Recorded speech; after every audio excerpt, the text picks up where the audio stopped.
Unsold tickets, a cold and dusty track, and local protests. You would struggle to find F1 races that have had so much distaste shown towards them, aside from maybe the kidnapping of Juan Manuel Fangio at the Cuban Grand Prix. But Las Vegas has been having a terrible time in the lead up to the race, so what exactly has been happening? Firstly, let's go back to before construction for the circuit even began, in which Formula One management had a run-in with Las Vegas's famous casinos. As the cars are set to be driven down the iconic Vegas Strip, which is lined with hotels, restaurant, clubs, and casinos, F1 wanted to charge to each of these venues that had direct viewing access to the race $1,500 per head for the capacity of the venue. For some restaurants and clubs that had capacities of $1,500, this charge would end up costing them around $2.25 million.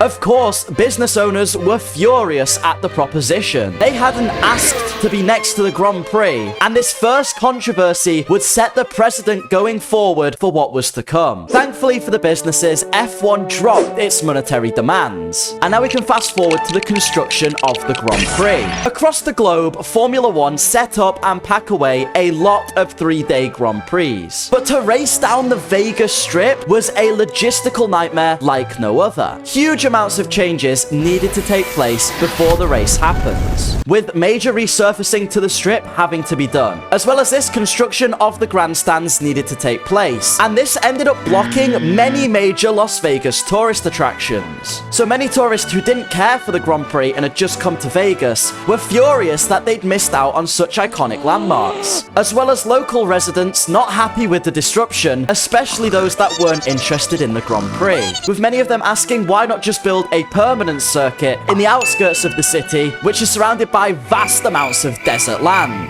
However, F1 fans and teams were quick to point out that other cities like Monaco and Baku have to go through a similar amount of disruption to their livelihoods every year. And despite the Grand Prix still running through crucial areas of those cities, there is normally a lot less complaints than there has been for Vegas. So despite another piece of bad press for the Vegas Grand Prix, F1 lived to fight another day, until another issue arose, and this time it's going to affect the drivers and teams a lot more. And this is due to the concerns over how little grip there'll be on the track. The forecast is currently predicting between 4 degrees Celsius to 8 degrees Celsius for the night of the race, which is around 40 to 47 degrees Fahrenheit for any lovers of freedom watching, which, if these forecasts are correct, places it as one of the coldest, if not the coldest Grand Prix ever. And now if you know about racing, you'll know that colder track temps and colder tires lead to a lot less grip because the tires aren't able to get into their optimal operating window. Pair this now with the fact that the Vegas Strip has been resurfaced,